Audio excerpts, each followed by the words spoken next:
आदाब, सत श्री अकाल दोस्तों। स्वागत है आप सबका मेरे YouTube चैनल स्वप्निल जंक्शन पर और मैं आशा करता हूं कि आप सभी स्वस्थ और सुरक्षित होंगे। दोस्तों, आज की इस वीडियो में मैं आपको बहुत सारी खबरों के बारे में बताऊंगा, लेकिन प्रमुख तौर पर आपको बताऊंगा दो न्यायालयों के ऐसी टिप्पणियों के बारे में या ऐसी फटकार के बारे में जिनका आपके लिए जानना जरूरी है। तो दोस्तों, बिना किसी देरी के शुरुआत करना चाहूंगा, लेकिन सबसे पहले आपको कुछ खबरें संक्षेप में बताना चाहूंगा। सबसे पहली खबर दोस्तों दरअसल पॉजिटिव खबर है और कोरोना महामारी के खिलाफ ये जो भारत इस समय युद्ध स्तर पर एक प्रकार से कसौटी से जूझ रहा है और युद्ध स्तर पर भारत लड़ रहा है, हम सभी एकजुट होकर लड़ रहे हैं। कहीं ना कहीं उस लड़ाई में एक बहुत ही अहम हथियार के रूप में सामने आ रही है रूस की वैक्सीन स्पुतनिक वी। और स्पुतनिक वी की अगर मैं दोस्तों बात करूं तो इसे गामलिया रिसर्च इंस्टीट्यूट द्वारा बनाया गया है। ये रूस का एक इंस्टीट्यूट है और इसे भारत के डॉक्टर रेड्डीज लैब इसको लेकर आ रहे हैं। उनके साथ रूस के इस इंस्टीट्यूट का करार हुआ है और ये वैक्सीन दरअसल इस वैक्सीन की पहली खेप 1 मई को भारत आ सकती है। इसकी घोषणा एक प्रकार से इसी इंस्टीट्यूट के एक बड़े अधिकारी ने आज की है। एक इंटरव्यू में उन्होंने कहा ऐसा, और बहुत जल्द हमें ये शुभ समाचार मिल सकता है कि भारत को तीसरी वैक्सीन एक प्रकार से मिल गई है स्पुतनिक वी के फॉर्म में। और इसकी एफिकेसी की बात करूं, यानी कितनी प्रभावी है इसकी एफिकेसी दोस्तों, कोवैक्सीन और कोविशील्ड दोनों से कई ज्यादा है। इसकी एफिकेसी करीब करीब 92% की है। इस वैक्सीन का भारत पहुंचना एक शुभ समाचार हो सकता है और हमारी जो एक युद्ध हो रहा है कोरोना महामारी के खिलाफ उसमें तेजी भी ला सकता है। तो ये तो हो गया पॉजिटिव समाचार। इसके अलावा दोस्तों मैं आपको बताना चाहूंगा कि देश की कई अदालतें ऐसी हैं जिसमें हाई कोर्ट है प्रमुख तौर पर कई राज्यों के और सुप्रीम कोर्ट, दोनों कोर्ट्स ने और कई और भी जगह पर ऐसी खबरें सामने आई कि लगातार इन दोनों, चाहे हाई कोर्ट हो या फिर सुप्रीम कोर्ट हो, लगातार केंद्र सरकार और राज्यों की सरकारों को फटकार लगाई है। अगर मैं दोस्तों आपको संक्षेप में बताऊं तो उत्तर प्रदेश में जो इलाहाबाद हाई कोर्ट है उसने उत्तर प्रदेश की सरकार को फटकार लगाई है। फटकार इस बात को लेकर लगाई है कि ऑक्सीजन की किल्लत होना और मरीजों को ऑक्सीजन ना मिलना बेहद शर्मनाक है। साथ ही साथ उत्तर प्रदेश हाई कोर्ट यानी इलाहाबाद हाई कोर्ट ने यह भी कहा कि जो पंचायती चुनाव चल रहे हैं उत्तर प्रदेश के अंदर, उसमें 135 शिक्षा मित्रों की मौत की खबर सामने आई है। यह दुखद है। इसी के साथ साथ अगर मैं बात करूं तो महाराष्ट्र में जो बॉम्बे हाई कोर्ट है उसकी नागपुर बेंच ने विदर्भ में जिस प्रकार से ऑक्सीजन की कमी है, उसका संकट है और जो महत्वपूर्ण दवाइयां हैं जिसमें रेमडेसिविर और फेविफ्लू आता है या फेविपिराविर आता है, इनकी किल्लतों को लेकर भी फटकार लगाई है केंद्र सरकार को भी और राज्य की सरकार को भी। लेकिन अगर मैं आपको प्रमुख तौर पर बताऊं तो सुप्रीम कोर्ट ने केंद्र सरकार को जो फटकार लगाई है, आप ये कह सकते हैं कि कुछ दिन पहले जो केंद्र सरकार से 4 विषयों पर जो उन्हें नोटिस भेजा था, उन पर जो आज सुनवाई हुई या कल जो उस पर सुनवाई हुई, माफ कीजिएगा, उसके तहत कौन कौन सी बड़ी बड़ी बातें निकलकर सामने आई है। शुरुआत दोस्तों मैं करना चाहूंगा सुप्रीम कोर्ट के ही उस पूरे के पूरे कार्रवाई की और उस पूरी की पूरी सुनवाई से, क्योंकि ये आपके लिए जानना जरूरी है। दोस्तों, देश की सर्वोच्च न्यायालय ने कल यानी मंगलवार को सुनवाई करी और यहां पर सबसे पहले आप तो ये वाली बात जान लीजिए कि दरअसल यहां पर कौन कौन से जजेस या किस बेंच ने इसकी सुनवाई करी। दरअसल 3 सदस्यीय ये बेंच थी और इसमें जस्टिस DY चंद्रचूड़ थे, इसमें जस्टिस L नागेश्वर राव थे और इसमें जस्टिस S रविंद्र भट्ट थे। ये 3 सदस्यीय बेंच थी दोस्तों। इसमें मैं आपको बताना चाहूंगा कि पूर्व जो चीफ जस्टिस है प्रधान न्यायाधीश शरद अरविंद बोबडे साहब, वो इससे पहले जब इसकी सुनवाई हुई थी उस दौरान उन्होंने सुनवाई करी थी, लेकिन उसके बाद वो 24 अप्रैल को रिटायर हो गए, सेवानिवृत्त हो गए और उसके बाद इसमें जस्टिस DY चंद्रचूड़ को ऐड किया गया और फिर इसी बेंच ने ये सुनवाई की कल। और इसमें बहुत सारी बातें दोस्तों निकलकर सामने आई है। थोड़ी सी बात आप ये जान लीजिए कि इसमें एक छोटा सा आपको मैं पहलू और बताना चाहूंगा। इसके बाद इस पूरे सुनवाई में कौन कौन सी बड़ी बड़ी बातें निकलकर सामने आई, क्या क्या टिप्पणियां करी, उसके बारे में आपको बताऊंगा। सबसे पहले आप ये जान लीजिए दोस्तों कि इसमें वरिष्ठ वकील हरीश साल्वे साहब को न्याय मित्र बनाया गया था, यानी एमिकस क्यूरी उनको नियुक्ति किया गया था उनकी एमिकस क्यूरी के तौर पर, जिसे हिंदी में न्याय मित्र कहते हैं। लेकिन हरीश साल्वे ने यहां पर एक दरख्वास्त करी, एक प्रार्थना करी कि उन्हें इस नियुक्ति से मुक्त किया जाए, और उसके बाद सुप्रीम कोर्ट की तरफ से ये मान लिया गया। और उसके बाद नए जो 2 न्याय मित्र नियुक्त किए गए उनके नाम है जयदीप गुप्त और मीनाक्षी अरोड़ा। अब ये दोनों इस पूरी सुनवाई के दौरान जो ये हो रही है सुप्रीम कोर्ट में इन 4 विषयों को लेकर, उसमें न्याय मित्र की भूमिका अदा करेंगे, एमिकस क्यूरी की भूमिका अदा करेंगे। तो दोस्तों बिना किसी देरी के मैं शुरू करना चाहूंगा। दरअसल यहां पर ऑक्सीजन की किल्लत समेत कई सारे विषयों को लेकर सुप्रीम कोर्ट में सुनवाई हुई कल, और यहां पर कोर्ट ने केंद्र से पूछा कि संकट से निपटने के लिए आपका राष्ट्रीय प्लान क्या है। कुछ समय पहले भी दोस्तों जब ये सुनवाई हुई थी तो उसमें भी सुप्रीम कोर्ट ने राष्ट्रीय आपातकाल की संज्ञा दी थी मौजूदा हाल को, मौजूदा समय को, और उसके बाद जब कल उन्होंने सुनवाई करी तो वहां पर उन्होंने कहा कि राष्ट्रीय योजना क्या है आपकी कोविड को टैकल करने की दिशा में। इसके अलावा वैक्सीनेशन ही क्या मुख्य विकल्प है कोरोना को कंट्रोल में लाने का, यह भी सवाल उन्होंने पूछा। साथ ही साथ कोर्ट ने यह भी कहा, यह बड़ी ही महत्वपूर्ण टिप्पणी है, उन्होंने कहा कि राष्ट्रीय आपदा के समय हम मूक दर्शक नहीं बनकर रह सकते हैं। साथ ही साथ दोस्तों आपको मैं बताना चाहूंगा कि इस समय देश के करीब आधा दर्जन हाईकोर्ट्स में सुनवाई भी चल रही है इन्हीं तमाम मुद्दों को लेकर। इसीलिए कहीं ना कहीं सुप्रीम कोर्ट ने तब कुछ दिन पहले जब वहां पर सुनवाई हुई थी उस दौरान ये टिप्पणी की थी कि हमारा लक्ष्य, हमारा उद्देश्य इस प्रकार का नहीं है कि हम हाईकोर्ट को ऑर्डर देने से रोकें या हाईकोर्ट के निर्णय को कमजोर करें। हमारी तरफ से हाईकोर्ट स्वतंत्र है, वो किसी भी प्रकार का आदेश पारित कर सकती है, आदेश दे सकती है। हम सिर्फ समन्वय स्थापित करने के लिए यहां पर मौजूद हैं और राष्ट्रीय मुद्दों पर बात करने के लिए हम हस्तक्षेप कर रहे हैं। साथ ही साथ सुप्रीम कोर्ट ने यह भी कहा कि हाईकोर्ट अपने अधिकार क्षेत्र को अच्छे से जानते हैं, इसलिए हाईकोर्ट स्वतंत्र है किसी भी प्रकार का निर्णय लेने के लिए। साथ ही साथ दोस्तों यहां पर सुप्रीम कोर्ट की ओर से यह भी कहा गया कि हम सुनवाई की शुरुआत में ये कहना चाहते हैं कि हमारे लिए जिंदगियां बेहद अहम है और इसीलिए हमें जब भी जरूरत महसूस होगी हम दखल अंदाजी करेंगे, हम हस्तक्षेप करेंगे। साथ ही साथ दोस्तों सुप्रीम कोर्ट की ओर से जो मैं आपको थोड़ा सा फ्लैशबैक में लेकर जाना चाहूंगा, पृष्ठभूमि में इसके लेकर जाना चाहूंगा। कुछ दिन पहले दरअसल वहां पर पिछली सुनवाई में सुप्रीम कोर्ट ने स्वतः संज्ञान लेते हुए केंद्र सरकार को 4 विषयों पर नोटिस भेजा था और उनसे जवाब तलब किया था।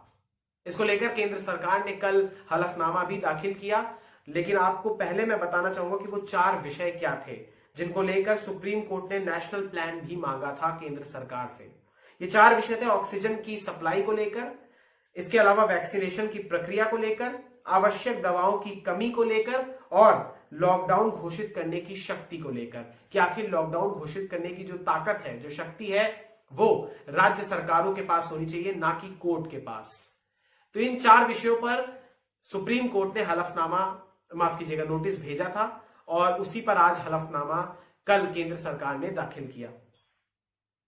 अब यहां पर दोस्तों मैं आपको बताना चाहूंगा 5 पॉइंट्स के आधार पर, 5 पॉइंट्स के रूप में कि आखिर सुप्रीम कोर्ट ने क्या निर्देश दिए हैं केंद्र सरकार को। सबसे पहले सुप्रीम कोर्ट ने केंद्र से पूछा कि ऑक्सीजन की सप्लाई को लेकर केंद्र को वर्तमान स्थिति स्पष्ट करनी होगी। कितनी ऑक्सीजन है, राज्यों की जरूरत कितनी है, केंद्र से राज्यों को ऑक्सीजन के अलॉटमेंट का आधार क्या है, राज्यों को कितनी आवश्यकता है, ये तेजी से जानने के लिए क्या प्रक्रिया बनाई गई है। ऐसी तमाम बातें सुप्रीम कोर्ट ने केंद्र सरकार से पूछी है। अगर मैं आपको एक लाइन में बताऊं तो एक प्रकार से सुप्रीम कोर्ट ये कह रहा है कि आप हमें ऑक्सीजन की उपलब्धता को लेकर आंकड़े दीजिए, स्टैट्स दीजिए, डेटा दीजिए। इसके अलावा दूसरी बात जो उन्होंने कही वो ये है कि गंभीर होती स्वास्थ्य जरूरतों को बढ़ाया जाए, कोविड बेड्स भी बढ़ाए जाएं। तीसरा जो निर्देश उन्होंने दिया वो ये दिया कि रेमडेसिविर और फेविपिराविर जैसी जरूरी दवाओं की कमी दूर करने के लिए क्या कदम उठाए जा रहे हैं।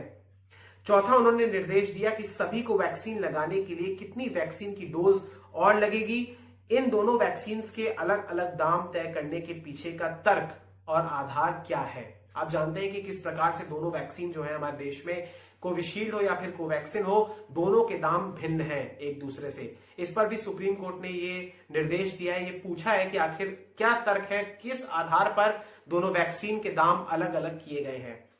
पांचवा निर्देश ये दिया गया है कि 28 अप्रैल तक जवाब दें कि 18 वर्ष से ऊपर की जनसंख्या के लिए वैक्सीनेशन के इंफ्रास्ट्रक्चर से जुड़े हुए क्या मामले हैं, यानी पूरी की पूरी जानकारी केंद्र सरकार से मांगी है सुप्रीम कोर्ट ने।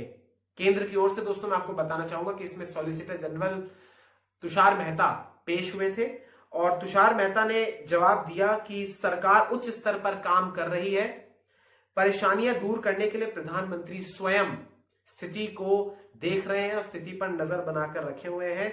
हालात को केंद्र सरकार सावधानी के साथ संभाल रही है। ये बातें निकलकर सामने आई सुनवाई। सब इसकी अगली सुनवाई शुक्रवार को होगी दोस्तों, 30 अप्रैल को। और 30 अप्रैल को क्या बातें और निकलकर सामने आती हैं, क्योंकि अभी कुछ बातें ऐसी, जैसे ऑक्सीजन को लेकर केंद्र सरकार ने फिलहाल कहा कि फिलहाल इस पर काम चल रहा है, इसलिए आप हमसे अभी जवाब नहीं मांगिए। देखते हैं कि 30 तारीख को क्या जवाब दिया जाता है केंद्र सरकार की ओर से। राज्यों को भी कहा गया है कि आप भी हमें डेटा मुहैया कराइए, आप भी हमें जवाब दीजिए। राज्य सरकारों से भी कहा गया है सुप्रीम कोर्ट के द्वारा। तो ये तो पूरी की पूरी सुनवाई के बारे में हो गया दोस्तों। कहीं ना कहीं सुप्रीम कोर्ट इस बार जागृत हुआ है। सुप्रीम कोर्ट भी अब स्वतः संज्ञान लेते हुए सुनवाई कर रहा है और केंद्र सरकार से जवाब मांग रहा है। उम्मीद करते हैं कि केंद्र सरकार एक संतोषजनक उत्तर देगी और बस यही आशा करता हूं कि अगर सुप्रीम कोर्ट हो या देश की तमाम अदालतें हो, अगर ये पहले ले लेती ऐसा निर्णय, पहले अगर जवाबदेही मांग लेती, जिम्मेदारी तय कर देती, तो शायद ऐसी स्थिति उत्पन्न ना होती। बहरहाल दोस्तों आपको यह भी मैं बताना चाहूंगा कि एक फैसला और सुप्रीम कोर्ट ने कर लिया, बेहद अहम है, यह भी आपके लिए जानना जरूरी है। विशेष रूप से अगर मैं बात करूं तो ये तमिलनाडु से जुड़ा हुआ है, लेकिन चूंकि ये राष्ट्रीय आपदा है इसलिए तमिलनाडु में ऑक्सीजन प्लांट दोबारा शुरू होने का जो फायदा है वो हो सकता है देश के कई राज्यों को भी मिले।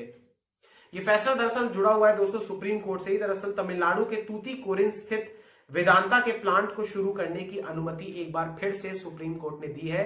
यहां पर वेदांता का दोस्तों एक स्टेरलाइट का प्लांट था जो कि वर्ष 2018 में बंद कर दिया गया क्योंकि उसने पर्यावरण संबंधी नियमों का उल्लंघन किया था और 2018 में इसे बंद कर दिया गया था। लेकिन इस बार चूंकि संकट बहुत बड़ा है, ऑक्सीजन की कमी है, हालांकि तमिलनाडु और केरल में ऑक्सीजन की इतनी ज्यादा कमी नहीं है, उन दोनों राज्यों ने अच्छे तरीके से मैनेज किया है, लेकिन कमी कभी भी आ सकती है, इसलिए तैयारी करना जरूरी है। और वेदांता के इस प्लांट को दोबारा से शुरू किया जाएगा और ये बात कही गई है राज्य सरकार की ओर से कि हम 4 महीने का इनको समय दे रहे हैं, आप 4 महीने तक ऑक्सीजन का उत्पादन कीजिए और सिर्फ ऑक्सीजन का ही उत्पादन होगा। इस पर सुप्रीम कोर्ट ने अनुमति तो दी, लेकिन साथ ही साथ हिदायत देते हुए कहा कि आप कॉपर का मैन्युफैक्चर नहीं शुरू करेंगे, आप सिर्फ शुद्ध रूप से वहां पर ऑक्सीजन का ही उत्पादन करेंगे। तो ये एक बेहद अहम अपडेट इस वेदांता के प्लांट को लेकर, यहां पर सिर्फ ऑक्सीजन ही मैन्युफैक्चर होगी। इसके अलावा दोस्तों मैं आपको लेकर चलना चाहूंगा दिल्ली हाईकोर्ट। दिल्ली हाईकोर्ट ने भी बहुत अहम फैसले लिए हैं और बहुत ही बड़ी बड़ी बातें कही हैं सरकार को लेकर, केजरीवाल सरकार को लेकर। लेकिन केजरीवाल सरकार का जहां पर जिक्र आया तो उससे पहले आपको मैं बताना चाहूंगा कि केजरीवाल मुख्यमंत्री अरविंद केजरीवाल ने दरअसल कुछ फैसले लिए हैं और कल उन्होंने आकर ये जानकारी दी। चूंकि दिल्ली सबसे ज्यादा प्रभावित है देश के अंदर, अगर मैं बात करूं आंकड़ों के लिहाज से भले ही आपको महाराष्ट्र दिखता हो, लेकिन स्थिति वाकई में गंभीर है और चिंताजनक है, भयावह स्थिति है इस समय देश की राजधानी दिल्ली की भी। और मुख्यमंत्री केजरीवाल ने यह बताया कि बैंकॉक से 18 ऑक्सीजन के टैंकर मंगवाए जा रहे हैं जो कि आज से आना शुरू हो जाएंगे। इसके अलावा उन्होंने ये भी कहा, जनता को जानकारी दी दिल्ली की, कि फ्रांस से 21 ready to use oxygen plant भी मंगवाए जा रहे हैं। इन्हें दिल्ली के अलग अलग अस्पतालों में इंस्टॉल किया जाएगा। साथ ही साथ उन्होंने कहा कि 44 ऑक्सीजन प्लांट भी दिल्ली में लगाए जाएंगे, 8 इस महीने के अंत तक इंस्टॉल किए जाएंगे और 36 अगले महीने यानी मई के अंत तक इंस्टॉल कर लिए जाएंगे। साथ ही साथ उन्होंने कहा कि कुल 1200 आईसीयू बेड्स भी 10 मई तक बनकर तैयार हो जाएंगे, जिसमें 500 बेड्स जीटीबी और जीटीबी अस्पताल के सामने जो रामलीला मैदान है वहां पर बनेंगे और मुख्य रामलीला ग्राउंड के सामने भी 500 बेड्स तैयार होंगे और 200 बेड्स इसमें तैयार होंगे राधा स्वामी सत्संग ब्यास के सामने, वहां पर भी। तो कुल मिला के 1200 आईसीयू के बेड्स भी तैयार करने की बात केजरीवाल की ओर से कही गई है। यह पूरा का पूरा खाका उन्होंने तैयार किया भविष्य की योजनाओं का। लेकिन अब मैं आपको बताना चाहूंगा दोस्तों कि दिल्ली हाईकोर्ट ने दरअसल क्या फैसला दिया है, और फैसला नहीं बल्कि क्या टिप्पणियां करी है, तल्ख टिप्पणियां दिल्ली हाईकोर्ट की तरफ से जारी है। आपको मैं याद कराना चाहूंगा कि दिल्ली हाईकोर्ट ने कुछ समय पहले कहा था कि जो भी व्यक्ति या जो भी अधिकारी, चाहे केंद्र का हो, चाहे राज्य सरकार का हो, चाहे स्थानीय प्रशासन का हो, अगर ऑक्सीजन की आपूर्ति में या उसके आवाजाही में अगर किसी भी प्रकार की कोई बाधा को उत्पन्न करता है तो फिर उसे फांसी के तख्ते पर लटका दिया जाएगा। यह बात उन्होंने कही थी। एक और तल्ख टिप्पणी करी है, और बहुत सारी तल्ख टिप्पणियां इनफैक्ट अगर मैं आपको बताऊं करी है, क्योंकि दिल्ली हाईकोर्ट में जब कल सुनवाई हुई तो ऑक्सीजन को लेकर ही सुनवाई थी। और दरअसल एक प्रकार से आम आदमी पार्टी की जो दिल्ली की सरकार है उनको फटकार लगाई, कहा कि अगर आपसे स्थिति नहीं संभल रही है तो हम क्या केंद्र को टेक ओवर करने की अनुमति दे दें, यानी केंद्र सरकार को हम दिल्ली में स्थिति को नियंत्रित करने की तमाम जिम्मेदारियां सौंप दें, ये बात कही। इसके अलावा हाईकोर्ट ने यह भी कहा कि आप पर हमारा विश्वास हिल गया है। दिल्ली हाईकोर्ट ने दिल्ली की सरकार पर यह टिप्पणी करी है कि आप पर से हमारा भरोसा हिल चुका है। ये बात क्यों कही मैं आपको बताना चाहूंगा। दरअसल शांति मुकुंद अस्पताल है दोस्तों दिल्ली में, और उसने ये शिकायत करी कि हमें जितना निर्धारित किया गया था कोटा ऑक्सीजन का, उसकी आपूर्ति नहीं हो रही है उतनी। इसके अलावा जब इसके जवाब में दिल्ली सरकार ने आंकड़े गिनवाना शुरू कर दिया कि हमने इनको 3 टन दी थी उदाहरण के तौर पर, और इनको 2.6 टन ही मिल रही है, जबकि हम कुछ समय तक इनको 3.2 टन दे रहे थे। ऐसी ऐसी बातें जब कहने लगे और लगातार अस्पताल की ओर से कहा जा रहा था कि हमें ऑक्सीजन की कमी है, हमारे पास ऑक्सीजन नहीं है, इस पर दिल्ली हाईकोर्ट ने कहा कि हम इस सरकार से तंग आ चुके हैं, ऑक्सीजन की कमी अभी तक बरकरार है, इस सरकार से कुछ भी नहीं हो रहा है। ये बातें जब उन्होंने कही तो यहीं पर उन्होंने ये टिप्पणी करी कि हमारा विश्वास दिल्ली की सरकार से हिल गया है। इसके अलावा हाईकोर्ट ने यह भी कहा कि आज सुबह 10 बजे तक हलफनामा भी दाखिल करने के लिए कहा है दिल्ली सरकार को, और साथ ही साथ ऑक्सीजन के रिफिलर्स की पूरी जानकारी भी मांगी है, और यह भी कहा है कि नर्सिंग होम में और अस्पतालों में जितने भी मरीजों की मौत कोविड संक्रमण के कारण हुई है उसकी भी आप हमें विस्तृत जानकारियां मुहैया कराइए। ये बात भी उन्होंने कही है। साथ ही साथ दिल्ली हाईकोर्ट ने 5 ऑक्सीजन रिफिलर्स के खिलाफ अवमानना का आदेश भी दिया है, क्योंकि ये तमाम जो 5 ऑक्सीजन रिफिलर्स थे ये सुनवाई के दौरान मौजूद नहीं थे। इससे पहले जब एक दिन पहले जब वहां पर सुनवाई हुई थी तो तमाम ऑक्सीजन रिफिलर्स को इस बात का आदेश दिया गया था कि आप कोर्ट में सुनवाई के दौरान उपस्थित होंगे वर्चुअली, लेकिन ये तमाम लोग उपस्थित नहीं थे, इसलिए इन 5 के खिलाफ अवमानना का नोटिस भी जारी किया गया है।